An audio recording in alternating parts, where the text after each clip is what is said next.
Assalamualaikum warahmatullahi wabarakatuh.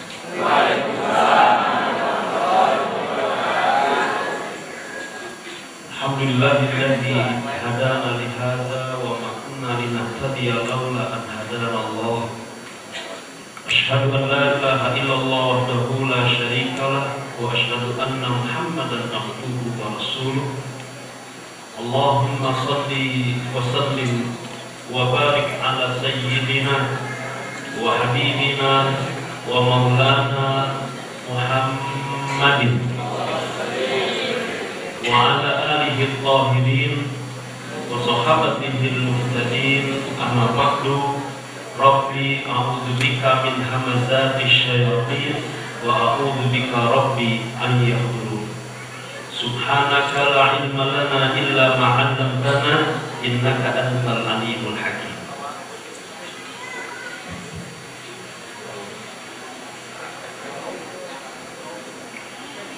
Hadratul mukarramin, para kiai, para ulama, mohon maaf kami tidak sebutkan namanya satu persatu, tapi insya Allah kemuliaan orang yang bertakwa dan berilmu adalah kemuliaan di sisi Allah Subhanahu wa Ta'ala. Bukan hanya di dunia, tapi insya Allah sampai dengan akhirat nanti. Pengurus DKM Al-Ittihad, segenap panitia, Bapak RW, Bapak RT, Bapak Ibu-ibu, jamaah Masjid Al-Ittihad yang dirahmati oleh Allah Subhanahu wa Ta'ala. Suasana yang kayak gini, turun hujan, adem-adem, dekat jendela, di bawah kipas angin, enaknya selonjoran, matanya udah mulai khusyuk. Ada orang protes, kok di pengajian bisa begitu? Memang begitu adanya. Kata Nabi, kalau orang sudah duduk di majlis ilmu, majtama'a qaumun fi baitin min buyutillah yatluna kitab Allah wa yatadarasunahu bainahum illa hafathumul malaikah wa ghasyiyatuhumur rahmah wa nazalat alaihimus sakinah wa dzakarallahu fi man. Duduk di majlis di rumah Allah seperti ini, di majlis yang kita membacakan ayat-ayat Allah Subhanahu wa Ta'ala, yang saling kita mengingatkan tentang Allah Subhanahu wa Ta'ala, mengenalkan tentang Rasulullah sallallahu alaihi wasallam, maka majlis itu diberi kemuliaan oleh Allah Subhanahu wa Ta'ala. Malaikat turut berhimpun di dalam majlis itu. Jadi gak usah khawatir panitia, ini yang datang sesuai target apa enggak. Insya Allah sudah melebihi target, yang tidak kelihatan bisa jadi lebih banyak daripada yang kelihatan. Malaikat bersama dengan kita, dan insya Allah doa dari guru-guru kita nanti membuat doa kita menjadi mustajab, juga diaminkan oleh para malaikat. Wa nazalat alaihimus sakinah, selain diliputi dengan rahmat Allah, yang datang semua dirahmati oleh Allah Subhanahu wa Ta'ala, kemudian diberikan ketenangan. Insya Allah yang datang tenang semua. Saking tenangnya sudah mulai khusyuk. Saya mohon maaf karena masih jet lag. Malam Sabtu kemarin saya baru kembali ke tanah air. Hari Sabtu pagi sudah mulai start sampai hari ini. Alhamdulillah merasakan senang. Saya tidak merasa lelah karena yakin yang saya hadiri majlis ini, majlis yang insya Allah diberkahi oleh Allah. Amin. Yang saya jumpai insya Allah wajah-wajah calon-calon penghuni surga.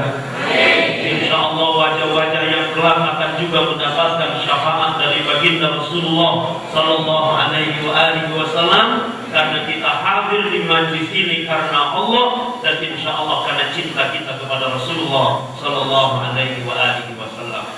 Bapak Ibu semua yang dimuliakan oleh Allah Subhanahu wa Ta'ala, maaf kalau apa yang saya sampaikan cuma cerita yang udah banyak Bapak Ibu dapat. Apa yang saya sampaikan sesuatu yang mungkin anak-anak TK juga udah pada hafal semua. Tapi saya ingin mengambil dari sisi yang lain. Kita bicara tentang Rasulullah Muhammad Sallallahu Alaihi Wasallam, gak bakalan kelar siang ini, gak bakalan selesai, dan tidak akan sempurna Rasulullah Sallallahu Alaihi Wasallam dengan segala kalimat pujian.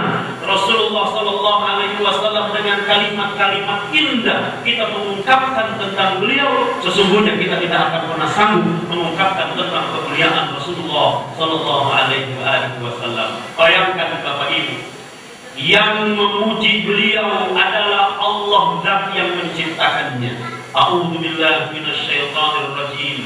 Wa innaka la'ala khuluqin azim. Allah yang menciptakan Rasulullah sallallahu alaihi wasallam telah memuji makhluk ciptaannya. Nama Rasulullah Muhammad sallallahu alaihi wasallam selalu harus digandeng dengan nama Allah ketika kita bersyahadat, asyhadu an la ilaha illallah wa asyhadu anna Muhammadar Rasulullah.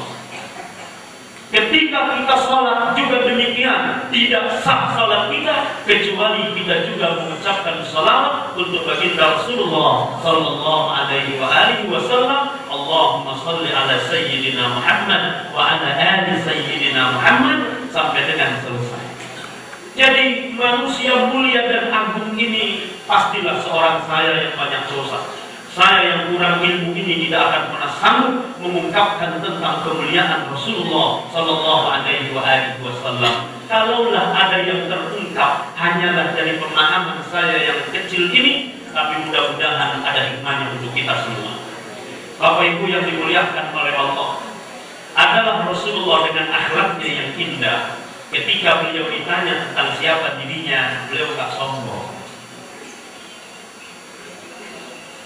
Kalau kita kadang-kadang sudah pulang haji, gak dipanggil haji, ngambek. Udah haji tahu, plus lagi, asli 3 tahun gitu. Allahu Akbar. Kadang-kadang tidak disebut gelarnya, kadang-kadang tidak disebut penghormatan terhadap dirinya. Dia merasa ada sesuatu yang kurang. Allahu Akbar. Tapi baginda Rasulullah Sallallahu Alaihi Wasallam ketika ditanya tentang siapa beliau, di antara jawaban beliau adalah aku. Hanyalah doa yang pernah dipanjatkan oleh Nabiullah Ibrahim alaihi salam. Nabiullah Ibrahim alaihi salam ketika datang ke Makkah mengantarkan istrinya Ibunda Hajar dan putranya Nabiullah Ismail alaihi salam. Kemudian Nabiullah Ibrahim diperintahkan oleh Allah meninggalkan mereka. Kemudian nanti Nabiullah Ibrahim alaihi salam membangun Ka'bah al-Musharrafah. Lalu Nabiullah Ibrahim alaihi salam berdoa kepada Allah Subhanahu wa taala seperti Allah sebutkan dalam Al-Qur'an surah Al-Baqarah, Rabbana wab'ath fihim rasulan minhum yatlu alaihim ayatika wa yu'allimuhumul kitaba wal hikmata wa yuzakkihim innaka antal azizul hakim. Rabbana wab'ath fihim rasulan minhum. Wahai Tuhan kami, kata Nabiullah Ibrahim alaihissalam, utuslah seorang rasul di antara mereka dari kalangan mereka. Alhamdulillah, hujan turun, berarti nggak ada yang pulang. Kita baca doa bareng-bareng. Allahumma sayyiban nafi'an. Allahumma sayyiban nafi'an. Allahumma sayyiban nafi'an. Ya, semoga air hujan yang diturunkan oleh Allah membawa manfaat yang banyak untuk kita. Insya Allah lembah hijau maka pernah banjir kan ya? Hah? Enggak?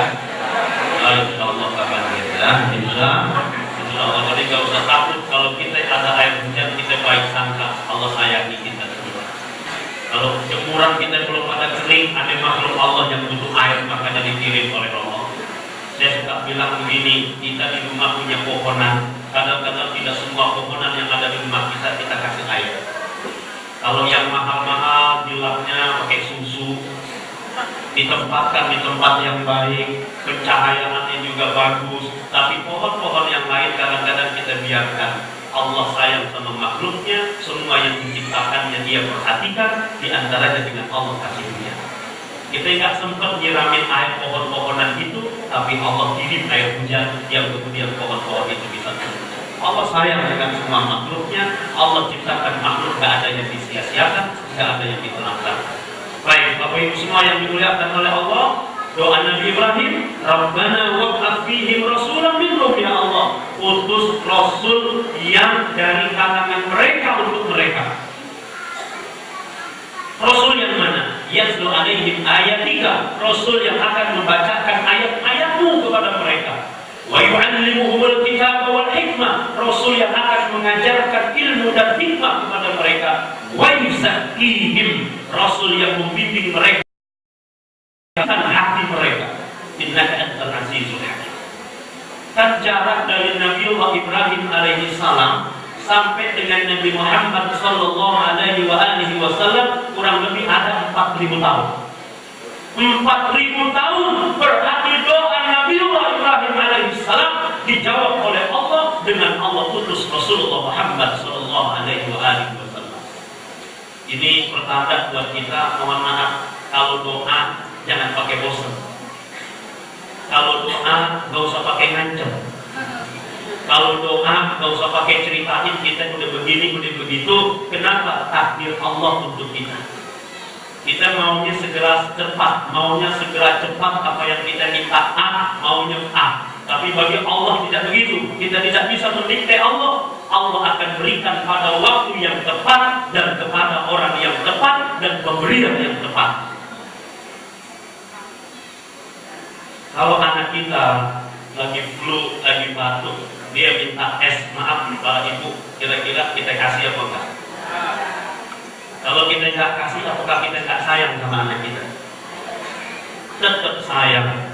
Maka tidak boleh kita berburuk sangka kepada Allah ketika kita minta belum dikabul oleh Allah. Bukan Allah nggak sayang sama kita, Allah pasti memberi pada saat yang tepat. Menurut kita baik, belum tentu baik menurut Allah Subhanahu wa Ta'ala. Menurut kita buruk, boleh jadi baik menurut Allah Subhanahu wa Ta'ala. Maka kita harus husnudzan. Allah berfirman, ana inda dhanni abdi bi, aku sebagaimana persangkaan hambaku kepadaku. Ayah hamba yang dirahmati oleh Allah Subhanahu wa Ta'ala, lahirlah kemudian Rasulullah Muhammad sallallahu alaihi wasallam, seorang yang dilahirkan dalam keadaan yatim. Seorang yang kemudian dalam pengasuhan ibunya hanya 6 tahun. Ikut dengan kakeknya 2 tahun, 8 tahun usia beliau sudah ditinggal oleh orang tua dan kakeknya. Lalu ikut dengan pamannya Abu Thalib.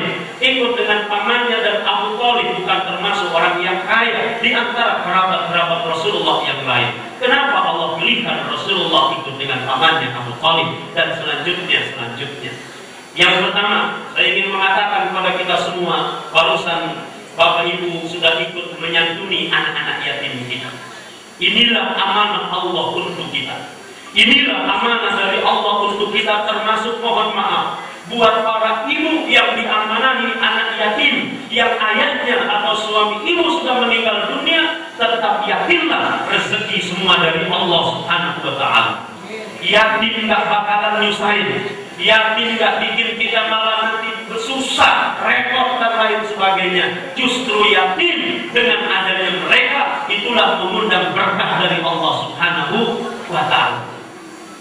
Kadang-kadang kita kalau santunan buat anak yatim, ya sekedarnya saja.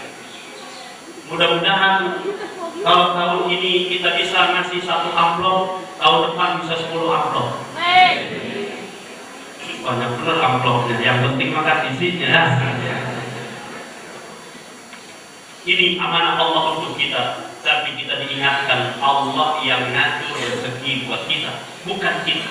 Seorang istri yang suaminya tidak mampu memberi banyak nafkah buatnya, ingat sekali lagi, rezeki itu Allah yang memberinya, tidak ada satu makhluk pun yang bisa memberikan rezeki. Tugas makhluk mencari, tugas makhluk bekerja, tapi rezekinya sudah diatur oleh Allah Subhanahu wa Ta'ala.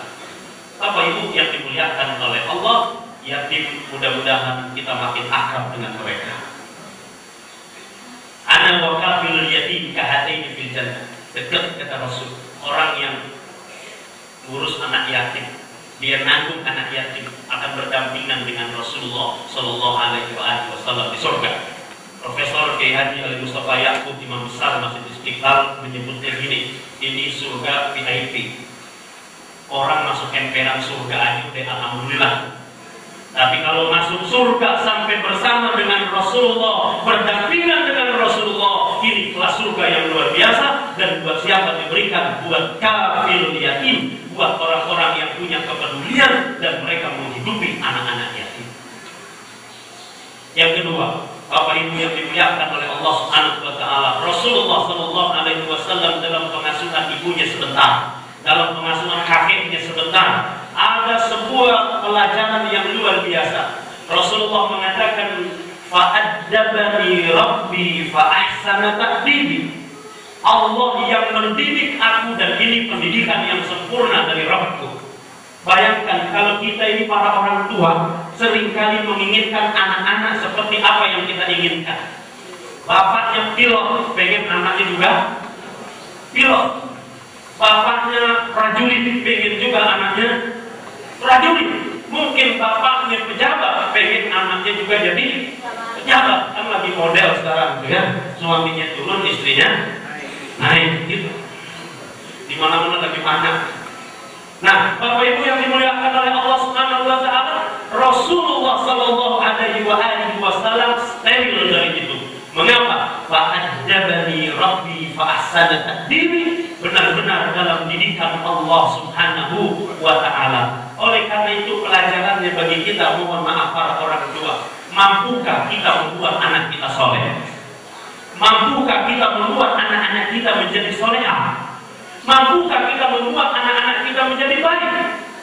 Sekali lagi, tugas kita mendidik mereka, tapi pendidikan yang sesungguhnya dari Allah Subhanahu wa ta'ala. Maka harus kita meminta kepada Allah kesolehan anak kita, kebaikan anak kita, dan selanjutnya para orang tua jangan pernah putus-putus berdoa meminta kepada Allah Subhanahu wa ta'ala, dan akhirnya Allah lah yang memutuskan segalanya. Bapak Ibu yang dimuliakan oleh Allah Subhanahu wa ta'ala, seorang ibu pernah curhat. Anaknya sekolah dapat nilainya bagus semua. Ijazahnya subhanallah dapat teladan. Cita-cita orang tuanya alhamdulillah bisa sekolah di luar negeri. Sampai di luar negeri, belakangan baru ibunya curhat. Pak Ustaz, aduh saya menyesal sekali. Kenapa? Anak saya memang pintar, anak saya memang cerdas, sekolahnya di luar negeri, hebat dia, tapi kembali ke Indonesia, dia sudah gak punya agama. Dia gak percaya lagi sama Tuhan. Dia sudah tidak lagi seiman dengan saya. Lalu di mana pendidikan dari orang tua untuk anaknya? Kepintaran yang sekarang kita tanamkan kepada anak-anak kita, tapi bagaimana supaya mereka menjadi hamba-hamba Allah yang taat. Maka doa kita gak putus-putus. Rabbana hablana min azwajina wa dzurriyyatina qurrata a'yun waj'alna lil muttaqina imama.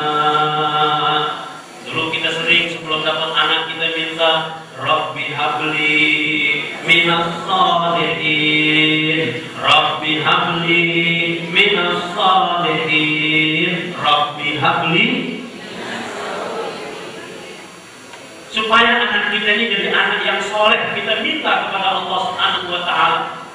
Ini maaf, kadang-kadang kita suka membeda-bedakan. Anak yang pertama pinter, anak yang kedua cantik, anak yang ketiga cerdas, anak yang keempat nurut kalau dikasih tahu sama orang tua.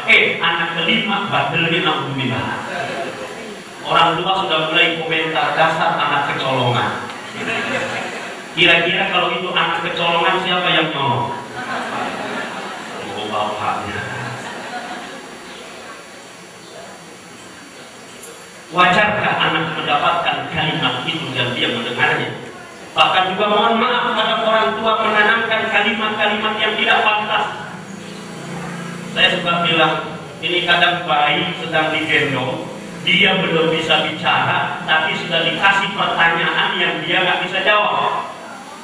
Bayi masih ditimang-timang, masih digendong-gendong, udah ditanya, bapaknya menimang-nimang, gendong-gendong, ibunya gendong-gendong, anaknya ditanya, ini anak siapa? Ini anak siapa? Nah kalau bapaknya sendiri nanya ini anak siapa, anak itu mesti jawab apa? Kebohongan kadang muncul sejak anak itu masih kecil. Tukang jajanan lewat di depan rumah, anak minta nangis, minta dibelikan. Kadang kita bilang itu nggak dijual. Nah kalau nggak dijual, makanya dia keliling capek-capek. Anak sudah mulai bicaranya bagus, ada orang yang cari orang tuanya, nah tolong kasih tahu bapak nggak ada di rumah. Padahal bapaknya di kamar, anaknya jujur kata bapak. Entah kalau ada yang nanya, bilang bapak nggak ada di rumah, bapak di kamar ngumpet. Pendidikan macam mana lagi, termasuk guru saya mengingatkan urusan makan sama urusan ibadah jangan disama-samain. Adzan kumandang Allahu Akbar, kadang-kadang kita rajin memerintahkan anak-anak kita sholat ke masjid. Tapi orang tua kadang masih asyik di depan televisi. Kalau ditanya, bapak gimana, ibu gimana? Nggak usah dipikirin. Kalau makanan boleh, kita pulang dari mana bawa oleh-oleh, kita tenteng ke rumah, anak kita beri, anak makan senang, orang tua kita senang. Papa, mama gimana? Gak usah, makan saja. Ambillah buatmu semua. Ayah, papa, gak usah dipikirin. Tapi urusan ibadah tak bisa, karena ketauladanan itu menjadi sangat penting buat masa depan anak-anak kita. Dan anak-anak kita ini butuh ketauladanan. Kalau ternyata ini maaf anak-anak yang rajin ke masjid, saya senang kali lihat masih banyak anak-anak di sini, remajanya juga di sini. Mudah-mudahan melihat orang tuanya pada kompak. Di masjid gak main salah-salahan, gak filko, gak gara-gara beda tangan begini apa enggak, gak beda-beda gara-gara celananya lebih tinggi atau enggak, gak beda gara-gara nanti duduknya gimana. Sesama kita mempelajari Al-Quran dan Sunnah Rasulullah SAW, kita hendaknya bersama menjaga ukhuwah itu. Perbedaan adalah keniscayaan, tapi ukhuwah adalah menjadi kewajiban. Tetap memang kita harus memilih, tapi saya yakin insya Allah ukhuwah bisa dikedepankan. Bapak Ibu yang dimuliakan oleh Allah Subhanahu wa Ta'ala, pelajaran berikutnya, Rasulullah SAW ikut dengan Abu Thalib. Bahkan sebelumnya apa yang dilakukan oleh Rasul ini karena temanya kepemimpinan. Rasulullah SAW menggembala kambing, dan ternyata para nabi itu adalah di antara aktivitas yang memang mereka memelihara kambing. Mengapa? Ini pelajaran kepemimpinan yang nyata. Siapa yang bisa kemudian menggiring kambing, siapa yang bisa membawa kambing dengan mudah dan gampang. Buktinya kita Idul Adha berkurban motong kambing satu yang megangin 5 orang. Itu pun pakai teriak-teriak, kakinya, kepalanya. Bahkan serem bener, kambing yang satu mau dipotong, yang lain dijejerin di situ. Akhirnya yang lain ngeliatin, sebentar lagi giliran gue.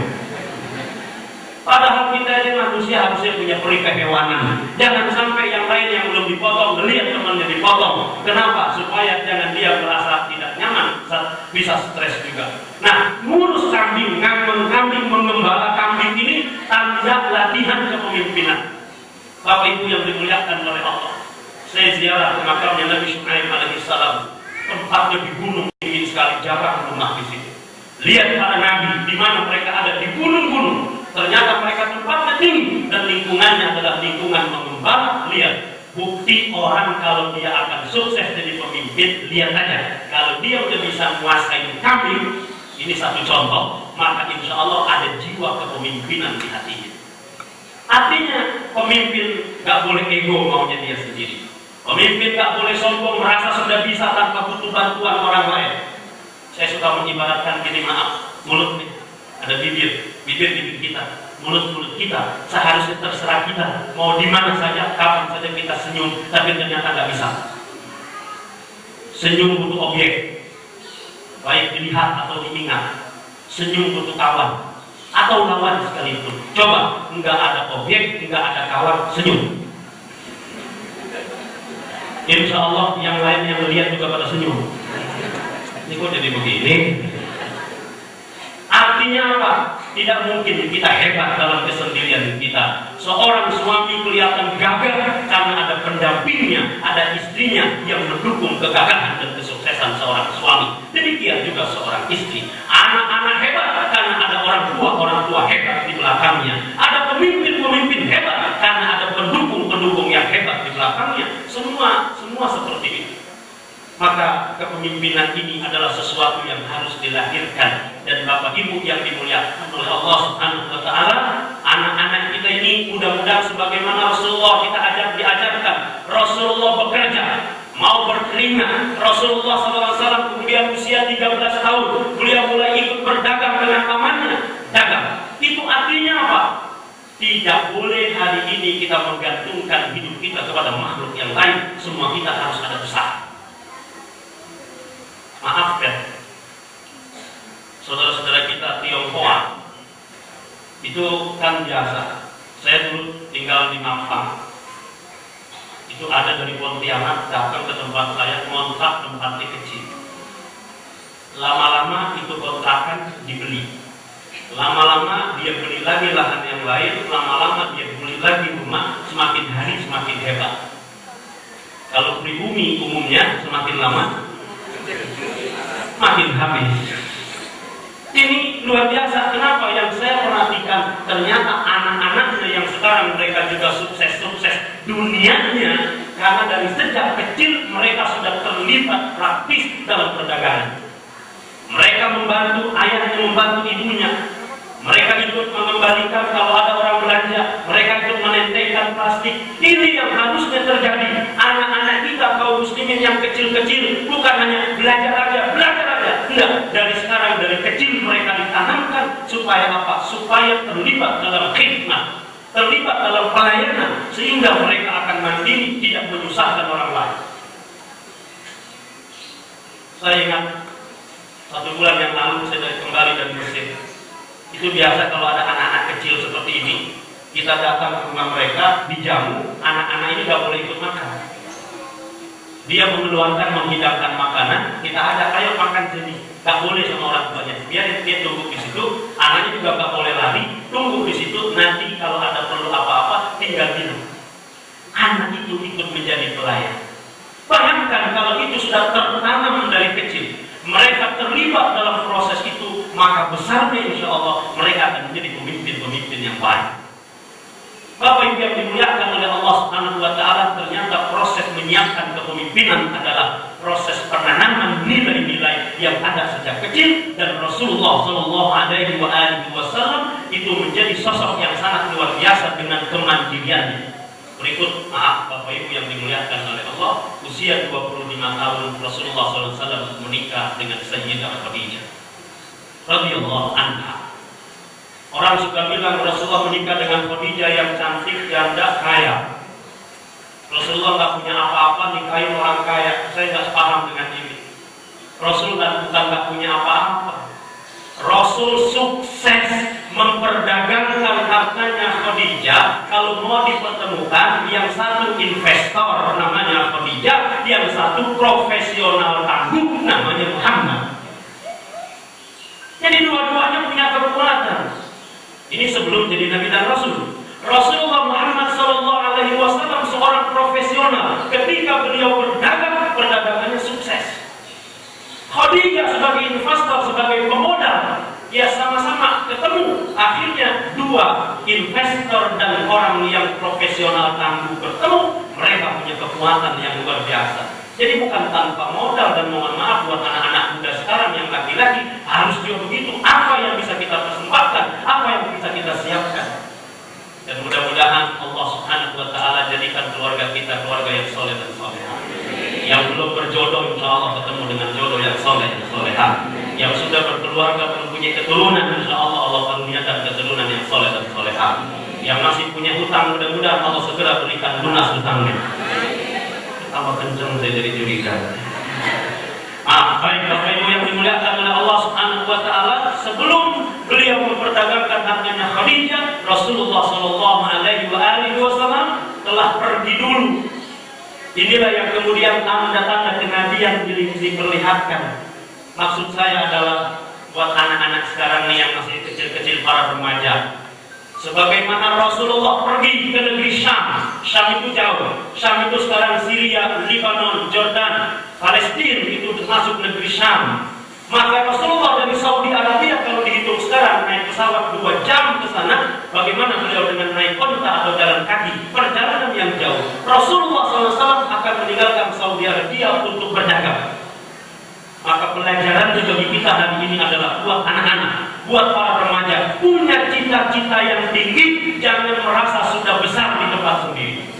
Kalau perlu punya cita-cita keliling dunia, kalau perlu cita-cita mau belajar di mana, dan dakwah kita tidak mesti hanya di sini, perdagangan kita tidak mesti hanya di Depok, di mana saja kita bisa lakukan, apalagi kalau niatnya mencari ridhonya Allah Subhanahu wa taala. Saya waktu usia anak-anak seperti ini dulu di Mampang itu senang kalau ada hujan, main hujan-hujanan dan suka teriak-teriak. Kalau ada pesawat lewat juga teriak-teriak. Teriaknya gimana? Nah, itu sama juga ya. Kapal minta duit, kapal minta duit. Tapi sampai hari ini tidak ada kapal yang lempar itu. Tapi saya punya cita-cita, ya Allah, saya tetap harus naik pesawat terbang. Saya harus keliling dunia. Saya harus pergi kemana-mana. Saya harus keliling Indonesia. Tapi kalau bisa sih gratis. Cita-cita kan boleh. Alhamdulillah Bapak Ibu, ini tahadus bin nikmah. Nanti saya simpulkan sebentar karena banyak kiai kita yang lain. Saya cita-cita keliling Indonesia. Alhamdulillah walaupun belum semua pelosok negeri Indonesia saya datangi, Allah memperjalankan saya ke Papua, ke Kalimantan, kemana-mana. Jadi melihat, oh ternyata kita bukan apa-apa dan bukan siapa-siapa. Kita kecil di hadapan Allah Subhanahu wa taala. Saya ke Papua, dakwah diundang, dakwah ke mana? 3 hari saya ke masjid bolak-balik, tidak ketemu banyak jamaah, cuma sedikit. Hari terakhir saya mau pulang, tiba-tiba jamaahnya banyak. Saya tanya, dari mana Anda kok kemarin nggak kelihatan? Mereka katakan apa? Kami baru saja dakwah 3 hari perjalanan kaki, naik speedboat, Allah Akbar. Jalan kaki, naik speedboat, nggak ada yang bayar, nggak dikasih perbekalan, mereka jalan. Allah Akbar. Betapa melihatnya orang-orang yang seperti ini. Saya keliling lagi daerah-daerah yang lain. Maaf ya, saya sempat 1 minggu sebelum pecah perang Libya, saya masih ada di Tripoli. Saya sempat menyaksikan, bertemu langsung dengan almarhum Muammar Gaddafi. Almarhum Muammar Gaddafi orang kesankan seram, menakutkan. Kalau lihat wajahnya ya biasa-biasa saja. Tapi ada yang membuat saya terkesan, boleh setuju, boleh tidak, ya. Boleh setuju, boleh tidak. Ketika saya bertemu dengan Muammar Gaddafi, satu yang membuat saya suka adalah beliau ini punya semangat mengislamkan negeri-negeri di Afrika. Dikumpulkan orang-orang kepala suku yang tadinya dinamisme, animisme, kemudian dikenalkan Islam, dikirimkan para dai, mereka bersyahadat, membawa anggota sukunya untuk masuk Islam. Yang kedua, ketika terakhir beliau menjadi imam, jadi kita ada buta sufi. Terakhir beliau menjadi imam sholat dan bacaan ayatnya 2, nggak jauh-jauh puluh. Namanya surat Al-Ikhlas, surat yang paling ikhlas kita baca. Apalagi sholat tarawih, imamnya baca Al-Ikhlas, saya kira makmum ikhlas semua. Nggak ada yang protes, ini cocok nih ya. Baik, Bapak Ibu yang dimuliakan oleh Allah Subhanahu wa taala, kemarin saya bilang 1 bulan yang lalu, saya keliling ke Mesir. 2 minggu saya di sana. Saya nggak sempat melihat Fir'aun, saya nggak sempat melihat Sungai Nil, tapi saya datang ke kampung-kampung Quran, di mana di situ ada kampung-kampung Quran. Satu kampung orang belajar Quran mulai dari anak-anak usia 2 tahun sampai nenek-nenek, mereka semua belajar Al-Quran. Syekhnya datang kepada anak-anak yang kecil, min ya habibi, min ya habibi, min ya habibi. Anak-anak kecil datang memeluk Syekh semua, kemudian berdoa, Syekhnya, Allahumma ja'alna min ahlil Quran, Allahumma ja'alna min ahlil Quran, Allahumma nawwir qulubana binuril Quran. Anak-anak yang 2 tahun, amin, amin, amin. Subhanallah, senang sekali saya melihat hal yang seperti itu. Dan lingkungan peduli, mereka didorong untuk belajar Al-Quran. Subhanallah, Bapak Ibu yang dimuliakan oleh Allah, inilah yang kita rindukan. Mudah-mudahan lingkungan kita setelah Maulid ini semakin indah. Lingkungan kita ini lingkungan yang bersahabat. Tetangga sama tetangga pada rukun. Jangan sampai ditanya, gimana tetanggamu? Allah gelap. Kenapa? Karena sering pergi gelap, pulang gelap. Kita nggak tahu kapan dia pergi, nggak tahu kapan dia pulang. Itu biasanya penyakit orang komplek. Tahu-tahu terdengar inna lillahi wa inna ilaihi raji'un. Itu ada bendera kuning di situ. Selama ini nggak pernah ketemu di masjid gitu ya. Nggak pernah lihat dia ada di masjid. Tahu-tahu ada bendera kuning. Jadi kalau ada tetangga belum mau ke masjid, jangan takut. Kita suatu saat dia ke masjid juga. Dipotong. Inna lillahi wa inna ilaihi. Saya ingat ceritanya Pak Anton Medan tuh, gara-gara baca Inna lillahi. Anton Medan kan tahu ya. Dia cerita, baru masuk Islam, tiba-tiba ada orang usil ngetes dia. Kalau dulu benar-benar Islam, tiba-tiba ada guru batang lewat. Ada kayu warna hijau, ada tulisan bahasa Arab. Ditanya, itu bacaannya apa? Ini kan ngeyel juga ya. Orang baru masuk Islam dites kayak begitu. Ya, Medan ingat-ingat kalau ada orang meninggal di koran dipasangin foto, dikasih tulisan Inna lillahi wa inna ilaihi. Langsung dia jawab innalillah. Yang nanya manggut-manggut padahal tidak paham juga. Tapi subhanallah apa yang terjadi? Dia ngetes lagi. Kalau bacaannya innalillah itu terjemahnya apa? Anton Medan langsung bilang artinya yang tidak berkepentingan dilarang masuk. Ya nggak usah susah-susah begitu ya. Baik Bapak Ibu yang dimuliakan oleh Allah Subhanahu Wa Taala, insya Allah nanti ada kiai yang lain saya simpulkan. Bicara tentang Rasulullah SAW, kita tidak hanya ingin sedang bercerita, tapi sedang ingin menghadirkan bagaimana pribadi kita bisa mengikuti pribadi Rasulullah. Allah firmankan, A'udzubillahi minasyaitonir rajim, qul in kuntum tuhibbunallaha fattabi'uni yuhibbukumullah wa yaghfir lakum dzunubakum wallahu ghafurur rahim. Kalau pengen kita ini benar-benar mencintai Allah dan dicintai oleh Allah, kita diperintahkan mengikuti Rasulullah SAW. Kalau kita sudah ittiba mengikuti Rasulullah SAW, maka Allah akan mencintai kita dan Allah akan mengampuni dosa-dosa kita. Ada sebuah buku yang kecil sekarang sudah diterjemahkan dalam bahasa Indonesia. Syekh Khalid Husainan tulis, "Akthar min alfi sunnatin fil yawm wal lailah." Lebih dari 1000 amalan sunnah sehari semalam. Percaya nggak kita bisa melaksanakan sunnah Nabi 1000 amalan sunnah dalam sehari semalam? Bayangkan kalau satu hari 1000 sunnah, sementara kita tidak melaksanakan 1000 sunnah. 7 hari kita lewat tidak melaksanakan itu, sudah 7000 sunnah Nabi tidak kita lakukan. Abdullah bin Abbas pernah suatu hari masuk ke dalam masjid. Tiba-tiba beliau ambil tempat dan beliau menangis sejadi-jadinya sampai mengundang pertanyaan sahabat yang lain, apa yang membuat kau nangis seperti ini? Apa jawaban beliau? Satu saja. Tadi waktu aku masuk ke dalam masjid, aku lupa melangkahkan kaki kananku terlebih dahulu. Aku telah meninggalkan sunnah Nabi. Allahu Akbar. Hanya gara-gara nggak sempat melangkahkan kaki kanan, beliau merasa kehilangan yang luar biasa. Adakah kita menangis kalau nggak tahajud? Adakah kita menangis kalau subuh tadi tidak berjamaah di masjid? Ada yang melakukan sunnah-sunnah Nabi yang lain. Bapak Ibu yang dimuliakan oleh Allah, jangan bilang cinta kalau kita tidak mau mempelajari sunnah Nabi. Jangan bilang cinta kalau kita tidak mau mengamalkan apa yang dicontohkan Nabi. Jangan kita bilang cinta ingin mendapatkan syafaat Nabi, sementara tidak ada cinta di hati ini dengan sungguh-sungguh kepada Rasulullah SAW. Dan bukti cinta adalah mengikuti ketauladanannya, dan insya Allah Allah bimbing kita untuk menjadi pengikut Rasulullah SAW yang setia.